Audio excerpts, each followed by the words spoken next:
Помощь не нужна?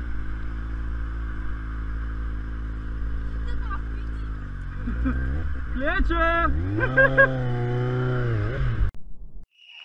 Stardisignaal on antud. Alanud on võistluse esimene etapp, mis kuulub selle ala juurde, Eesti ujumise juurde. Ära tuleb juua pool liitrit viina. Stiilipunkte siin koguda ei ole vaja. Tähtis on tempo ja ennekõike muidugi mahud ja veel kord mahud. Ott, muide, kui huvitav fakt, väljaspool seda kuninglikku ala Eesti ujumist on tegu täis karsklasega. Ütlesin küll, et stiilipunktid siin ei loe, aga soliidsust säilitades ka sellel raskel hetkel näete Märti. Ja siin, millises tempos liigub Ago. Happukurk, ainus lubatud abivahend. Kohtunikud on sellega hoolega üle vaadanud, et sinna ei oleks pistetud midagi, mis võiks võistlejaid aidata. Ja siin on näha, et võistlejad on üha rohkem teiseks etapiks, distantsiks valmis. Märt, Ago, raske, aga nüüd tuleb meeste tahtejõud mängu.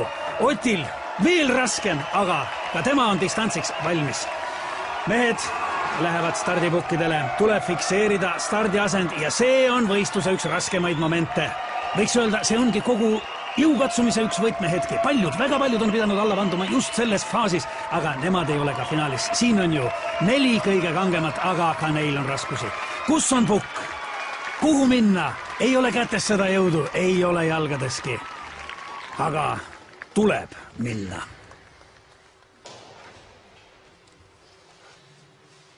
Kas nüüd on kõik kohtunikule meelepärane?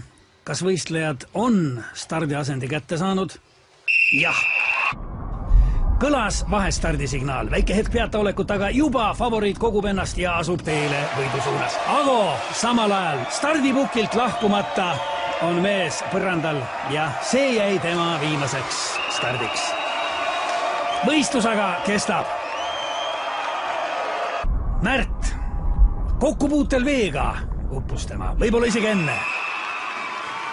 Indrek, suurmeister on startinud väga võimsalt, tõsi küll, suund ei ole päris see, mis ta olema peaks, aga see ei kahanda tema soorituse väärtust, soorituses ära. Taamal on näha, et üllatuslikult on rajal veel Ott Tartust, kes ujub koera, aga kuidas?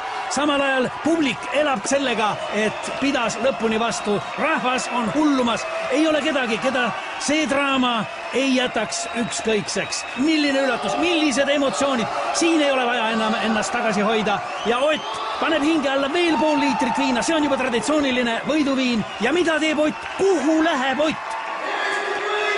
Veel võimas ja uue meistri väärline võidukarje, milline ootamatu pööre tänastes sündmustes. Ott tormab välja, külma kätte, lumme, ei, autosse. No kuhu nüüd Ott, kuhu ometi?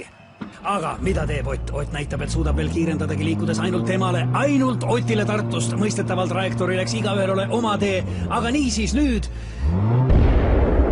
Jah, see on lõpp. Vapustav võistlus. Ott saab meistritiitli ja postuumselt ka Eesti ujumise kuulsuste.